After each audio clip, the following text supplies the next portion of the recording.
आखिर कैसे कैद हुए भोलेनाथ मक्का में। दोस्तों, आज हम आपको एक ऐसी रहस्यमयी दास्तान सुनाने जा रहे हैं जो दिल की धड़कनें बढ़ा देगी और आपको सोचने पर मजबूर कर देगी कि आखिरकार कैसे संभव हुआ कि स्वयं महादेव, जिनके सामने त्रिलोक कांपता है, जिनके नाम से ही मृत्यु डरकर भाग जाती है, वे मक्का जैसी धरती पर इंसानों की कैद में चले गए।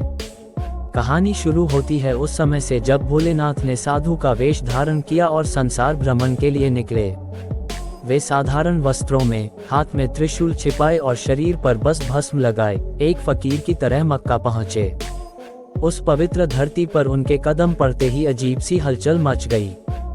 लोग समझ न पाए कि यह कौन रहस्यमयी व्यक्ति है, जिसकी आंखों में ब्रह्मांड समाया हुआ है, जिसके चलने से धरती कांपती है और जिसके बैठने से वातावरण में एक अनोखी शांति फैल जाती है।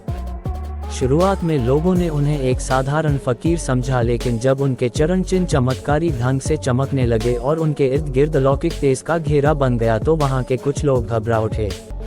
वे सोचने लगे कि कहीं ये कोई जादूगर तो नहीं जो यहां आकर लोगों को अपने वश में कर लेगा। डर और अज्ञान हमेशा इंसान से गलतियां करवाता है और यही हुआ। कुछ लोगों ने मिलकर उन्हें रोकने की कोशिश की और कहा कि इस व्यक्ति को कैद करो।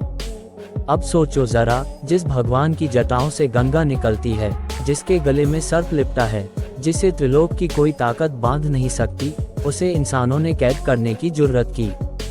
कहते हैं कि महादेव ने कुछ क्षणों तक ये सब चुपचाप सहा, जैसे कोई पिता अपने बच्चों की नादानी पर मुस्कुराता है।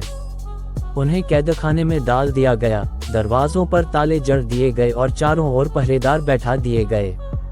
लेकिन अगले ही पल जो हुआ, उसने पूरे मक्का को हिला दिया।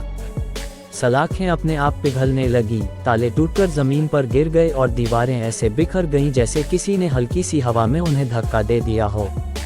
कैदखाना जो अब तक मजबूत समझा जा रहा था, एक पल में राख जैसा हो गया और उसके बीचों बीच बैठे थे महादेव, अपनी असली तेजस्वी रूप में, जिनकी तीसरी आंख की आभा ने सबको कांपने पर मजबूर कर दिया। लोग दंग रह गए, किसी की जुबान से आवाज न निकली और तभी गूंजा वह स्वर, मैं वही हूँ जिसे तुम भोलेनाथ, शंकर और महाकाल कहकर पुकारते हो। ये सुनते ही पूरा मक्का श्रद्धा से नतमस्तक हो गया। लोग जो पहले उन्हें कैद करने आए थे, वही उनके चरणों में गिर पड़े और रोने लगे कि उन्होंने इतनी बड़ी गलती कैसे कर दी। इस घटना ने ये साबित कर दिया कि सच्ची शक्ति को कोई बेड़ी, कोई सलाख, कोई ताक कभी बांध नहीं सकती। भोलेनाथ केवल दंड देने वाले नहीं बल्कि क्षमा करने वाले भी हैं, इसलिए उन्होंने सभी को आशीर्वाद दिया और वहां से प्रस्थान कर गए। दोस्तों, ये रहस्यमयी कथा हमें ये सिखाती है कि चाहे दुनिया की कितनी भी ताक क्यों न लग जाए, परम सत्य और परमात्मा को कोई कैद नहीं कर सकता। यही कारण है कि आज भी यह कहानी सुनकर रोंगटे खड़े हो जाते हैं और लोग सोचते हैं कि आखिर मक्का में कैद होकर भी भोलेनाथ ने कैसे अपनी महिमा का चमत्कार दिखाया। अगर आपको ये रहस्यपूर्ण किस्सा पसंद आया हो तो चैनल को अभी लाइक और सब्सक्राइब कर दीजिए, क्योंकि आगे भी हम आपके लिए ऐसी ही दिल दहला देने वाली, रहस्यमयी और खतरनाक कहानियां लेकर आते रहेंगे।